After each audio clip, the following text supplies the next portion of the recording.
kitu.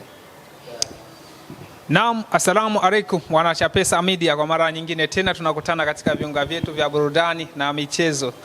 Habari za kimichezo ni hapa chaneli yako pendwa ya Chapesa Media, tunakuletea hizi habari. Wewe ambao subscribe, share, like na comment. Nimeleta kitonge tena kwa mzee wangu, japokuwa mnaona hajatokea, lakini nimemletea kitonge kutokana na mchezo wa jana, Young Africa dhidi ya Pamba Jiji.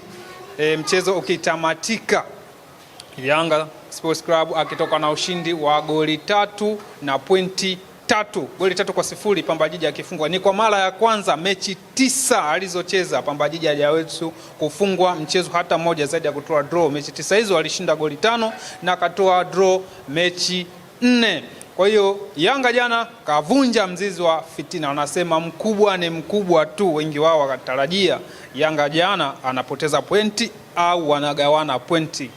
Kocha Francis Baraza haliyoyaona hakutegemea kama yatamkuta yale. Hiyo ndio inaitwa Young Sports Club, kwa jina lingine mzee Saidi anawaita Wagalatia, kutoka Wagalatia ama jina gani wengine wanawaita Wasinagogi. Niko na mzee Saidi bwana, tusikilizie mchezo wa jana tu, ajaribu naye kutoa maoni yake. Je, kwa mwendo huu huyu jamaa atakamatika au kuna mwingine mbele atakuja kumstopisha na punguza kasi ya kuendelea kutetea ubingwa wake? Habari mzee Saidi. Salamu. Kwema lakini. Kwema. Shikamoo mzee wangu. Mambo anasemaje? Namshukuru Mungu. Wanasema mkubwa ni mkubwa. Mkubwa ni mkubwa. Sivyo ulivyotarajia wengi wao. Ngoja mkubwa uwe mkubwa na uwe umejiandaa. Mkubwa uwe mkubwa na uwe umejiandaa. Kwa naenda kupambana na watu. Kwa hiyo break ya Yanga sasa inalipa kulingana na ile break waliokuwa wamekaa muda mchache. Sasa wenzenu walikuwa wanatafakari tutapataje pointi 3. Mechi mbili ulizocheza magoli 6.6. Tuzungumzie kwanza mchezo wa jana. Ndio akili ya uongozi. Akili ya uongozi. Pointi 6, magoli 6. Tumekaa break, tunaangalia nini mapungufu, tumekwama wapi, tumekosea wapi. Maneno mengi yameongelewa kuhusiana na yule kocha wa Yanga. Maneno mengi yameongelewa kuhusiana na masuala ya timu, ya wachezaji. Sasa mimi labda nikwambie, unasema tuiongelee ile mechi ya jana. Mimi labda nikwambie. Na nilikwambia mzungu tu. Ndio, mzungu tu. Ukitoa neno moja pale ukiweka mguu unabakia Mungu. Yani mtanielewa tu kidogo. Mzungu tu. Ukitolea neno zungu linabaki nguu. Sasa kaemu nyuma kuna Mungu. Kuna Mungu. Hebu nisikilize vizuri. Na wasikilizaji wako wanisikilize vizuri. Wale wote waliokuwa wanaongea Yanga imekufa au Yanga imepotea, akili zao hazina akili. Ndio nakwambia. Lakini si kutokana na kiwango. Kutokana na nini? Yani hawana akili za kufikiri. Yani hawana akili za kufikiri. Usifikiri kwa kwamba Yanga imekwenda vile basi Yanga imepotea. Yule mwalimu alikuwa anacheza kwa kustruggle. Alichokuwa anakiogopa kupoteza mechi, kupoteza mchezo. Hataki kupoteza mchezo. Yani angepoteza mchezo, hizi angekuwa na hesabu zingine. Umeona sasa? Kashinda karuka mbali. Pointi 6. Kwa nini alikuwa anafanya vile? Alikuwa anajipanga vile kwa sababu hana wachezaji wa kutosha. Wachezaji 7 majeruhi, wamerudi na pointi 3 ya kwanza. Wamerudi wana pointi 3 za pili. Wana pointi 6, wametoka kwenye break. Unasemaje timu mbovu? Na ndio maana siku mimi nilisema hivi, kama ingekuwa inawezekana tungekutana nao hapa tungewafunga. Pale kwenye ule msimu. Kwenye ule pale walipotea wale wenzao wale wengi. Kwa hiyo kitokeo cha pale. Umenielewa sijui? Kitokeo cha pale alichokuwa naangalia mimi nisifungwe, nisipoteze mechi. Alikuwa analinda angalau nisipoteze pointi 3 mazima. Ndio maana yake. Hii pointi moja mimi mbele itanifaa. Sasa imemfaa haijamfaa. Kwa hiyo nataka kuniambia wale kile kilichozungumzwa na Alikama kusema mmekosa kipindi hiki, msitarajie tena, ndio matokeo haya yanaonekana. Kwani walisemaje kipindi kile tunatoka Tanga sijui Arusha sijui wapi, kule tulienda kuwafunga kwa mapenati? Twendeni tukakutane kwenye ligi ya tukula 5. Ile FA.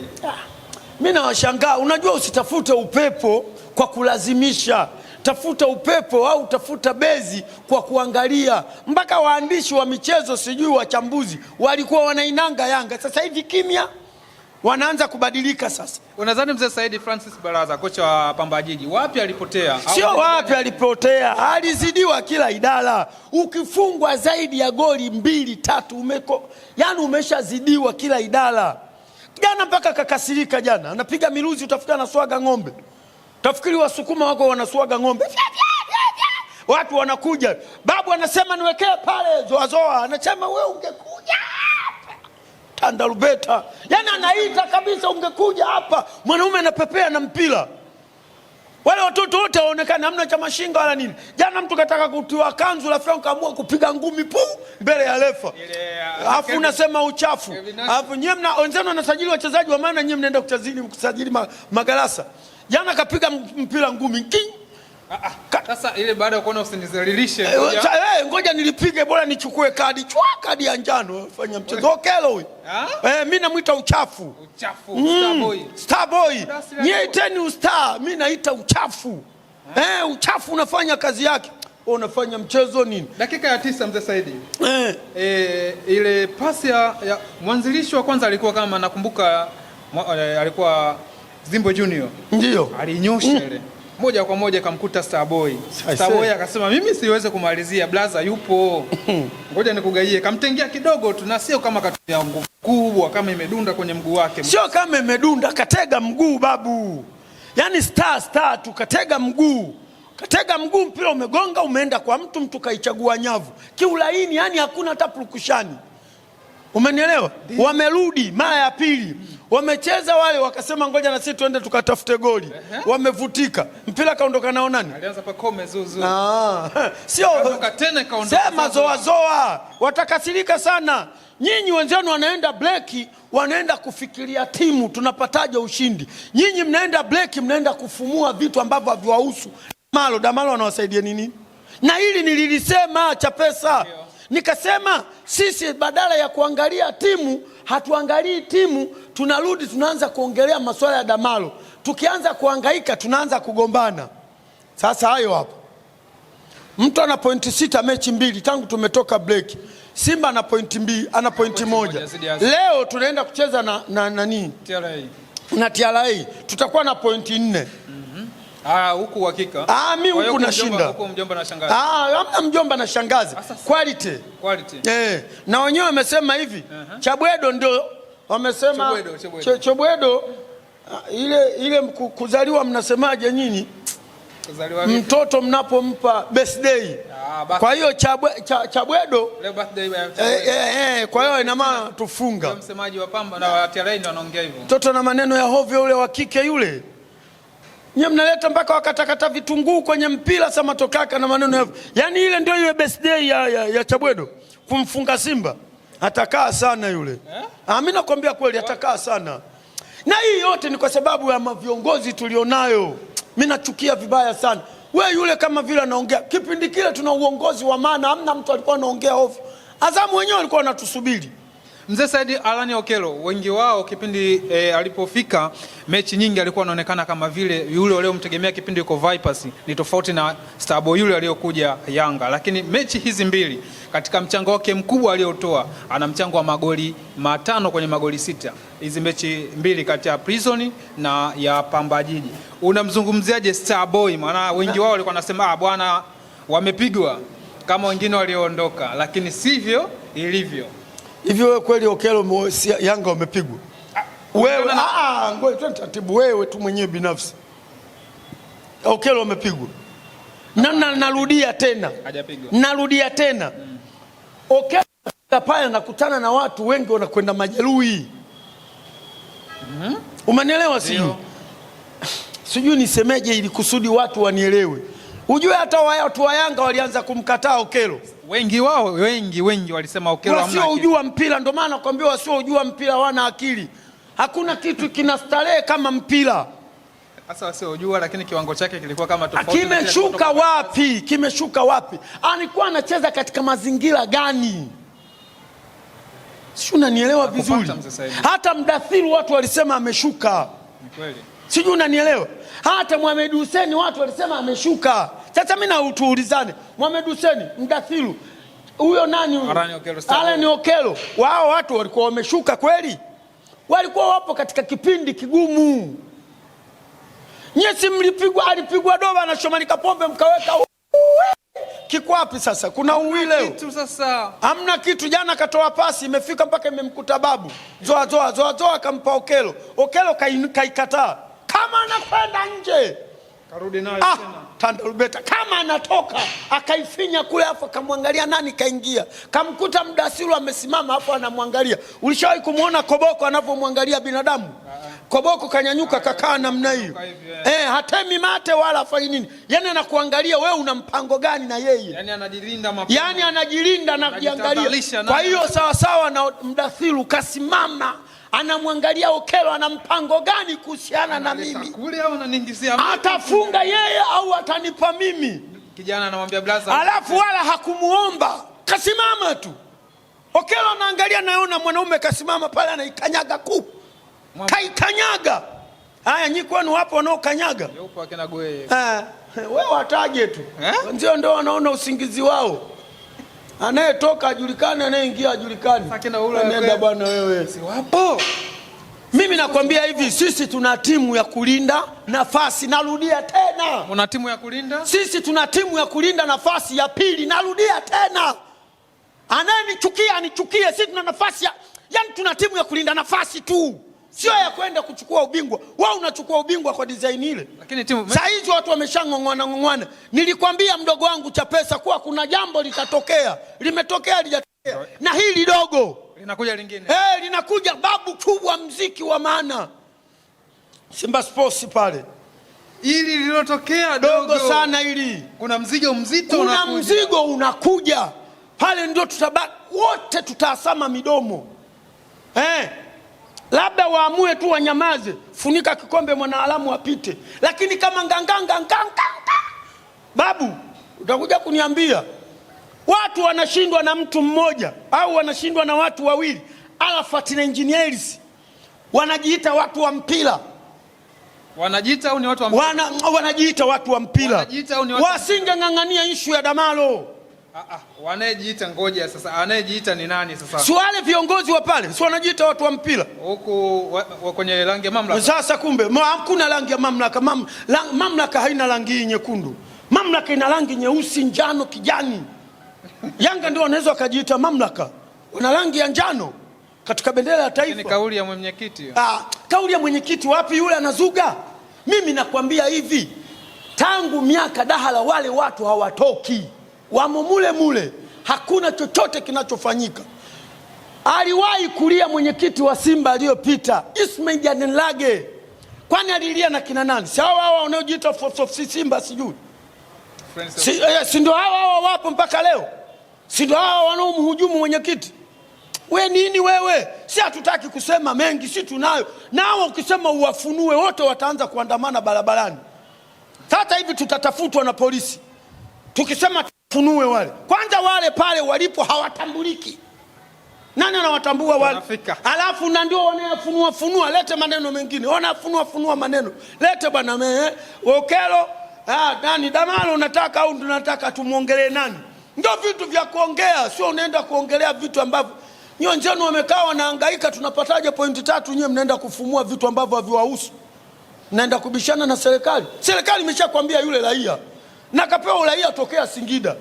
Sasa shida ni nini? Sasa hata kama kuna hayo mengine yaliyotokea si yaacheni. Sasa msaidi, hivi walichokifanya mashabiki wa Yanga kina juzi walivyoenda pale Mwanza ni sahihi kusema yule ni mjomba wa Damalo? Nimeona na mimi kwenye mtandao. Si ndio wanawaonyesheni? Ngoja, ile ni brandi kutegeza au ni kweli wana Damalo yule? Mimi binafsi. Maana hadi bibi Damalo tumemwona. Nisikilize. Mimi binafsi siwezi kubisha kwa sababu simjui Damalo. Sawa. Damalo nikuja kumuona anacheza mpira Singida United. Katoka Guinea, sijui wapi, wanajua wenyewe. Jana nimeona kwenye mtandao watu wapo kwa bibi yake na Damalo. Kasema kazi hiyo. Si mipango. Kwa hiyo mimi wala siwezi kukataa na wala siwezi kubisha. mimi sikuwepo. Niliwahi nilisema nini sijui, watu wakanichomekea kikatuni, ulikuwepo? Sasa mimi sikuwepo, kwa hiyo mimi siwezi kulisema neno lolote kuhusiana na ukoo wa Damalo. Inawezekana ukawa kweli ukoo wa Damalo. Sasa simngeenda kumuuliza bwana, unajua Kisukuma? Yule mzee kaongea Kisukuma pale. Yeye mwenyewe Damalo. Si wamuulize, wa Damalo umetokea wapi Mwanza? Kazi kweli rafiki yangu. Hii yote hii watu mpaka wanafikia sehemu wanasema bwana, naomba watu wakatwe pointi zote za mezani, si tusogee juu pale. Kumbe shida yenu ni pointi. Andaye ni timu. Wanahitaji pointi za mezani. Andaye ni timu, acheni ujinga. Tuje na press ya Simba Sports Club mzee Saidi. Mimi na nukuu. Rangi nyekundu ni rangi ya mamlaka. Na nukuu, sielewi ni mamlaka gani. Hiyo ni kauli kutoka kwa mwenyekiti wenu wa bodi ya kurugenzi. Mimi yule simtambui, naye mtambua Mangungu. Magoli mtambui? Mimi Magoli simtambui. Kama nani pale? Si mwenyekiti wa bodi ya kurugenzi. Kinachotukutanisha sisi sote hapa tunaongea ni nini? Unaweza ukanijibu Chapesa? Kilichotufanya kitukutanishe leo hapa mimi na wewe ni nini? Sports, tunazungumzia sports. Tunazungumzia sports. Sports, sawa kabisa. Jibu langu nilikuwa nimekuuliza kimtego, lakini umepuruchuka kwa kwamba hapa tulipokutana tunaongelea sports. Ndio. Na sports yenyewe tunaongelea hususani ni vilabu vingapi? Viwili. Hata kwa vyote vingine nisikilize vizuri. Mimi huwezi kunienda kuniambia niende nikaiongelee Mbeya City. Umeelewa? Nitaiongelea kwa sababu lazima icheze na Simba. Sawa. Nitaiongelea lazima icheze na Yanga au na Azam kidogo. Umeelewa? Nitaiongelea kwa sababu imecheza kidogo na mtu mwenye hela, sio mpira. Mwenye hela. Sio mpira. Kwa hiyo Azam anajivunia pesa, hajivunii mpira. Angekuwa anajua mpira wale sasa hivi tungekuwa tunatafutana. Lakini umeshindwa kumfunga yule. Mimi siwezi kumfunga yule, sina wachezaji. Kipindi na wachezaji alikuwa analia yule. Sawa, twende kwenye point. Umeelewa? Sasa tunaenda kwenye point. Maana yangu nini kukuuliza hivyo? Nimekuuliza hivyo kutaka kujua sisi hapa tumekaa tunaiongelea ya Simba. Mwenye klabu ya Simba ni nani? Mangongo. Kuisha habari. Ndio mtambua mimi. Wengine si wanakuja kula hela tu pale. Wanaleta chawa wao wanakaa kila siku wanaongelea habari za kina Damalo. Unaongea habari ya Damalo hapo. Huyo mwenyekiti pointi ya kwanza anaenda kasi. Mpaka FIFA watafika, wanasubiri tu. Sasa sawa. Wanaenda FIFA kama kufanya nini? Kulalamika. Simba ndio mlalamikaji. Ndio. Na wala sio Simba. Nani mlalamikaji? Mlalamikaji ni Francis Magoli. Sio Simba. Sio Simba. Sasa Yesu kasimama katika uongozi. Anasimama katumwa na nani? Yes, yupo pale. Mwenyekiti kwa asiseme?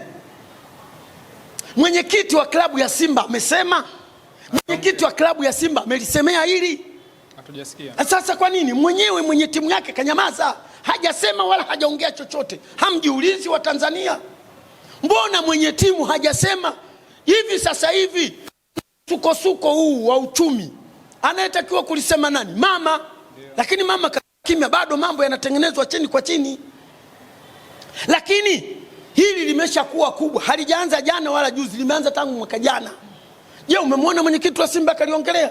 Kaka zake kimya. Ndio unatakiwa ujiulize, ina maana ameshaliona hili mimi alinihusu. Sasa ile anakwenda kama Magoli kule. Sio uongozi, sio Simba. Na wale hawana uongozi pale, wanatafuta nini?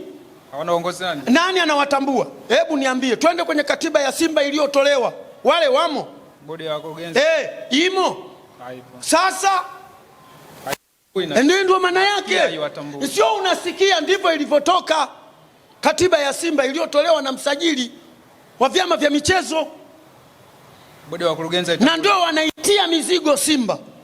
Tunashindwa kufanya vitu vya maana, tunashindwa kuifanyia klabu vitu vya maana, tunang'ang'ania vitu ambavyo havituhusu. Kwa hiyo wao wamesema wanakwenda kasi. Sasa twende taratibu. Iko hivi. Mimi sijui sheria, wao ndio wanajua sheria. Lakini ninajua utaratibu ulivyo. Ndio. Mimi sijui sheria, ila wao ndio wanajua sheria. Lakini mimi ninajua utaratibu ulivyo. Utaratibu wa kwanza, mlalamikaji lazima aanzie chini. Sawa, alishaenda. sawa. Kaanza TFF. Ndio amen. TFF wamelitupa lile shauri, wameliweka pembeni kwa hili shauri lenu nyinyi halina mashiko. Wanasubiri wajibiwe. Tena nimeisikia hiyo, wanasubiri wajibiwe. Ndio. Wakijibiwa wanaenda kasi. Sasa tuulizane mimi na wewe, huyu kasi anapoamua, anapomsikiliza mlalamikaji, si lazima ataitwa anayelalamikiwa? Ndio. Mlalamikiwa pale atakuwa nani? Yanga au TFF? TFF ndo analalamikiwa. TFF anaenda pale, anaenda kama ni pale kasi. Serikali au bodi ya nani? Ni chama cha mpira wa Tanzania. Chama cha mpira wa Tanzania ambacho ndio kilichomuidhinisha kwa Damalo kuchezea Yanga. Kwa hiyo ina maana wataenda kusema kweli huyu sio Mtanzania kuanzia Singida, afu ndo amekuja Yanga. Kwa hiyo wewe unafikiri TFF ndio wataenda kusema kwa kwamba huyu sio Mtanzania? Ina maana wakisema sio Mtanzania, kwa hiyo wanaichomeka mpaka serikali ambayo ndio Wizara ya Uhamiaji iliyotoa kibali cha kuwa huyu ni Mtanzania. Huna mamlaka ya kumhoji Mtanzania mwenzio, wewe Mtanzania umeupata wapi? Wewe wako watu wana Utanzania wa kuomba, tunao humu ndio kina Damalo. Sasa mnatakaje? Na ndio maana nilikwambia haya yote kuna vitu wanavyovizungusha hawa bwana, wasitudanganye. Wale wameshaona kwa kwamba chao hawana, na 2027 ndio uchaguzi. Kwa hiyo hapa hawataki kutoa tena karatasi zile za kula, zile za nini, zile za kusema kwa kwamba mimi mwanachama wa Simba, kadi yangu namba hii, hawataki. Yani manake mzunguko wote kadi hazitaki yani hawataki kutoa zile kadi, hawataki kusajili wanachama upya. Wanajua watakuja wanachama wengine wenye hasira kali kama Walabu. Maana Mwalabu ana hasira kali, mimi na hasira kali kishenzi na simu yangu ya Simba. Hata wanajua wakingawa kazi imesimama.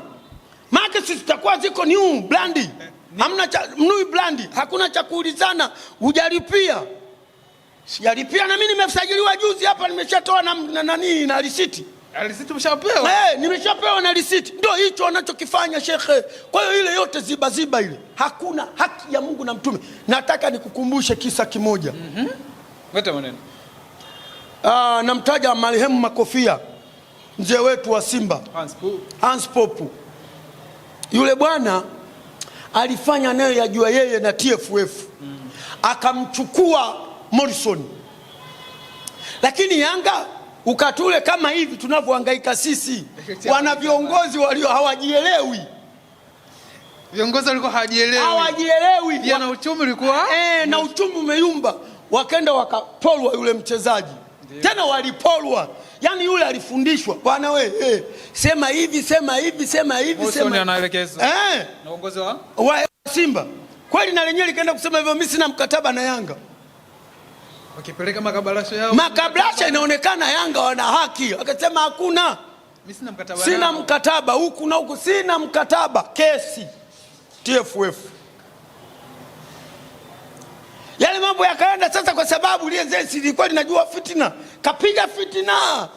Paka na mule ndani TFF wote wakapigwa fitina, wakajikuta wanagonganisha vichwa. Bwana kweli huyu mchezaji hana mkataba. Ngoja, fitina au wanasema wana Simba kwenye hoja kama hizi za mezani huwa mara nyingi wao wanashinda. Uongo, fitina tu bwana wewe. Kwani Yanga anashindwa kushinda?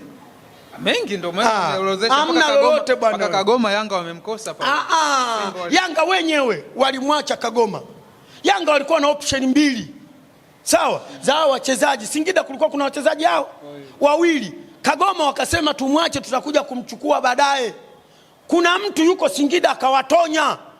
Bwana huyu hawajamsajili huyu. Njoni mchukue huyu, fanyeni haraka. Yanga Simba ndio kupeleka pesa yote pale kwenda kumchukua Kagoma. Lakini kama wangekuwa wanamtaka wasingemwacha.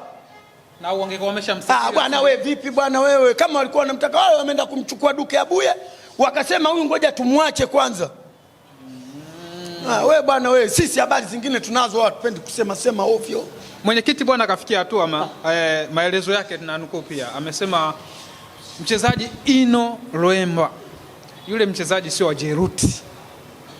Mimi na wewe nakumbuka kuna siku tuliongelea ile kwa Jeruti alikuja akatamka kuwa amesajili mchezaji waliokuwa wanahitaji wana Simba. Kwenye mkataba wake alikuwa una maelezo kuwa atasajili mchezaji yeye na management yake watamleta wapi? Simba, lakini mwenyekiti kakataa bwana. Ino Lwemba sio. Kuna nini mzee Saidi? Mimi nilishakwambia, lakini si niliongea kwenye hichi kitonge hapa. Nikakwambia pale patakuja kutokea vurugu, si ndio hii? Sasa hii vurugu inakwenda taratibu hii. Huu moto huu moto unawaka kidogo kidogo. Ushauona moto wa mapumba ya mpunga? Moto wa mapumba mpunga. Huko chini, lakini juu unatoa moshi kwa mbali. Wala hauna moshi. Wewe unaona jivu tu juu. Ukikanyaga unajua pale hamna, ukiangalia kwa macho unajua hamna moto. Tia mguu chini huko. Ndio utajua. Sasa moto unawaka chini. Huku juu kunaonekana hakuna moto. Kwa nini nakwambia hivyo? Hii ni mesali. Moto unawaka chini kwa chini. Litakuja kuvubuka la kuvubuka.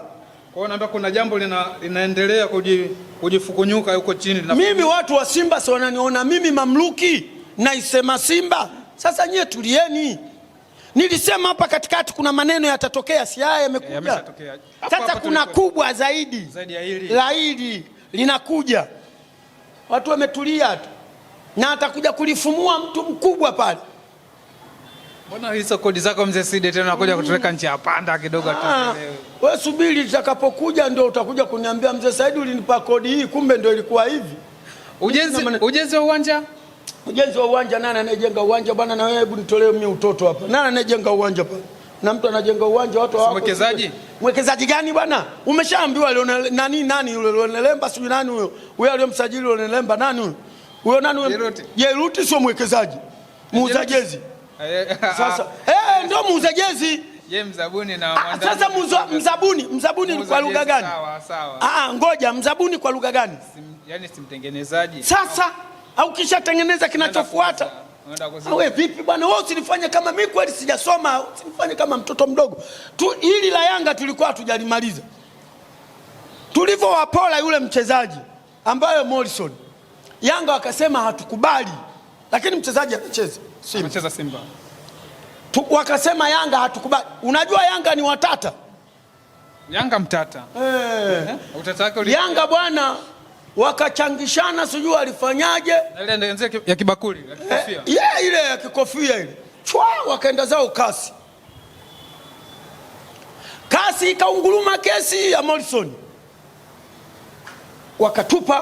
Wakatupa nini? Wakalitupa lile shauri kasi. Nani TFF akashinda au Simba akashinda na wenyewe hivi. Kwa hiyo hii michezo haijaanza, inajirudia hii michezo. Kwa kama Yanga walihangaika na kipindi kile wanafanya vile, Yanga ilikuwa kama Simba hivi. Sasa kama ni Simba, ngoja kwa Simba si imetulia. Shida iko wapi? Imetulia na nini? Wachezaji imetulia, hata ubingwa mchukui wewe ndio kutulia huko. Kwani Yanga ukatule wanafanya vile, alikuwa anashika nafasi ya ngapi? Sasa lakini si alikuwa anakurukuruka, lini na mimi nitachukua ubingwa, lini nitamfunga Simba? Basi kitokao cha pale wakapeleka shauri mara ya pili. Yanga wao likatupwa, ndio wakaja wakapangusa mikono, wakakaa wakanyosha miguu, jamaa likacheza mpira, ndio vikaanza visa. Kalogwa, Morrison Kalepa wa Mabusha, Zanzibar hiyo tuko kwenye hiyo mechi. Morrison sijui nani, kumbe Morrison naye katengeneza comrade yake. Anafanya hivi mara kafanyaje? Anaonekana huyu bwana, huyu kijana huyu Kalogwa, huyu alogwe na nani? Yanga wakawa wanaumia kama wanavyoumia si. Mimi kwa kweli kwa issue ya Damalo wala hainiumizi. Tumepigwa na wenzetu kijanja, wamemchukua kama tulivyokuwa tunafanya sisi. Nikukumbushe tena. Unakumbuka sisi tuliwahi kuwanyang'anya Nionzima? Simba. Ndio nakumbuka. Watu wa Yanga waliumia vibaya sana. Kuna Nionzima anakuja kwenu wana Simba. Na anatusababishia tunapata goli kwenye ligi ya mabingwa. Anauruka mpira anamwachia mtu anakwenda kufunga goli. Nionzima. Umenielewa sijui? Ndio. Na wenyewe wakaja kulipiza kwa Chama. Kwa hiyo haya mambo tusidanganyane. Chama si hata huko alienda Yanga. Nani? Waku walimuuza wenyewe Simba. Waku walimuuza Simba, wakataka hela, wakachukua hela, wakala. Umenielewa bwana? Tena walimwambia bwana wewe nenda. Na hiyo yote Simba na Yanga kuna balaa. Hivi unajua Okwi alitaka kupelekwa mahakamani na marehemu Manji kwa akachukua yule alikuwa anatembea na kibali. Umenielewa? Alikuwa anatembea na kibali nani? Okwi. Okwi alikuwa na kibali kutoka FIFA. Na kibali kile waliomba FUFA. Unaikijua chama cha FUFA?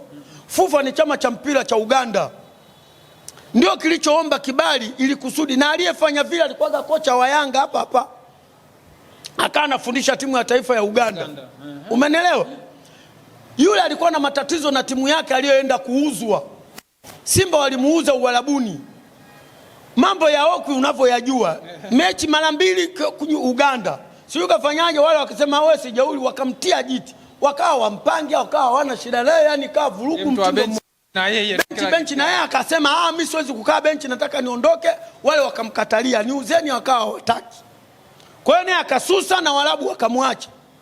Sasa ndio anatoka yule kocha wa timu ya taifa ya Uganda. Jina lake Micho. Micho ndio anawafundisha Waganda. Ombeni kibali FIFA, huyu awe anacheza mpira. Mimi namhitaji katika timu ya taifa. Aje achezee timu ya taifa. FUFA ndio wanaomba FIFA kibali. Kwa huyu ni mchezaji mtoto mdogo na nini, anahitaji kuendeleza kibali chake na nini. Wale FIFA wakatoa kibali cha miezi 6. Baada ya miezi 6 ana renew kibali, huko anasubiria kesi yake. Inaendelea kufukunyuka. Huko Kwa hiyo ndani ya miezi yani Dar es Salaam hapa pana matapeli. Basi bwana. Wakawa wamekubaliana namna hiyo. Kitokeo cha pale sasa, yule bwana akarudi akawa anacheza kwao. Na kibali kile kilivyotoka, achezee wapi? Uganda. Timu gani aliyotoka? Sport Villa. Kweli akawa anacheza Sport Villa. Watu si wakachungulia, wakaona fursa ile pale. Yanga wewe. Yanga. Nani? Matapeli wakachungulia, wakaona fursa ile. Yule si Okwi yule. Wale wakatoka pale, bwana nyinyi si mlishamuuza huyu huyo sisi hatuna shida naye. Sawa. Manji ana yule hana timu wa kupiga. Sasa kumbe hana timu. Kwa hiyo unasemaje tukamchukue?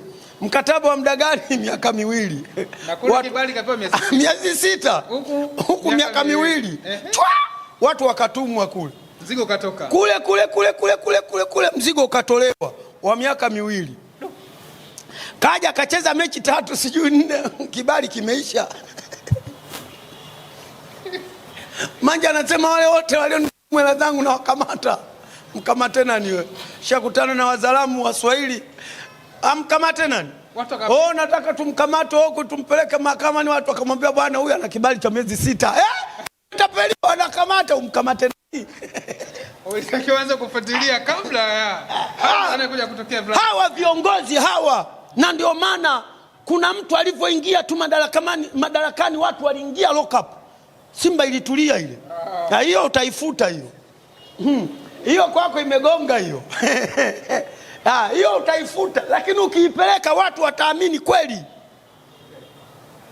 Hiyo lazima utaifuta. Mungu na mtume nakwambia. Hiyo utaifuta. Lakini hali halisi ndio hiyo. Sasa huo nimekupa mfano wake. Hali halisi ndio hiyo. Ndio. Sasa kama utaenda lock up, wewe tuambizane mimi na wewe wote tukakae. Alafu tutawauliza walienda hawakuenda. Kwa hiyo ukitangulia wewe mimi nikufuate. Hata mimi nikitangulia wewe njoo unifuate. Alafu tutauliza walienda hawakuenda. Issue ilikuwa nini? Unafanya mchezo na mpira wa Tanzania. Ndio hii ya Damalo sasa. Kwa hiyo mwenyekiti Magoli amekosea. Amekosea. Haina haja. Kwanza ni kuachana naye. Ndio anajiita watu wa mpira. Si unaijua fitna? Alotakiwa simame ni mheshimiwa. Ya kusimama. Jamani mnaitana wenyewe chumbani jamani. Jua wenzetu washatuzidi hao. Umetuzidi Mchukua Damalo. Sasa tunafanyaje? Tuachane na sisi tutakuja kuwakamata sehemu tu. Lakini sorry mzunguko kwenye press yake rais mstaafu ni wangu, kaka yangu. Umenielewa sijui? Na Kikwete, mzee Kikwete yule pale, aliwaambia Yanga taifa pale, mke yuko kwa mwenzio unalalamika nini? Si tulishazoeana kuchukuliana. Kwa hiyo kama Kikwete huyu na nyinyi msubiri. Kama wao wamemchukua huyu na nyinyi subirini mtamchukua mwingine. Alina maana gani mkuu wa nchi kusema hivyo? Kwa alijua hivi vilabu? Hivi ni kawaida. Mimi nimewahi kukwambia mtu aliwahi kunyang'anywa mchezaji. Wewe Yanga watatu. Yanga walienda kumnyang'anya mchezaji Simba. Mzee mwezi wa Ramadhani anatwanga machozi. Nimenyang'anywa mchezaji na mtoto wa mtu mkubwa. Nani mzee tuambie? Kusema mpaka leo hajasema. Lakini sisi tukaa tumejua nani ya kumchukua yule mchezaji. Mbuyu tuite.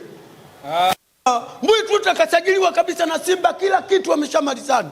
Lakini Yanga kusikia tu bwana jamaa hilo liko fiti na lilikuwa liko fiti Mbuyu tuite. Nakumbuka Mbuyu tuite alikuwa hivi. Bana hapo hapa tume mtu. Katumwa mtu na ndege mpaka pale. Kufika bwana mbona tushamba sema ni mambo yenu ya ajabu bwana. Wametoa bei gani wale? Bwana hao wametoa kiasi fulani, nyinyi tunatoa kiasi fulani. Hela hii hapa. Tunarudisha. Olela sisi tunarudisha. Hii ya kwao rudi. Sio hii ya kwao, sio ya kwao rudisheni. Subiri. Huku na huku kesi. Sasa unajua Laga alikuwa mtu wa kesi, si anajua sheria. Ndio maana nakwambia Simba alikuwa hawezi kushindwa. Huku na huku. Hata watu unatakiwa kichwa kiwe kimetulia. Huku na huku pa. Laga akasema hata nirudisheni hela yangu. Afu alikuwa Bikilebu yule ndio alikuwa na vurugu yule. Bikilebu alikuwa anatumwa yule. Tajiri alikuwa kajificha pembeni. Yeye ndo anafuata na Bikilebu na ndio alikuwa anasifika na vurugu kwa.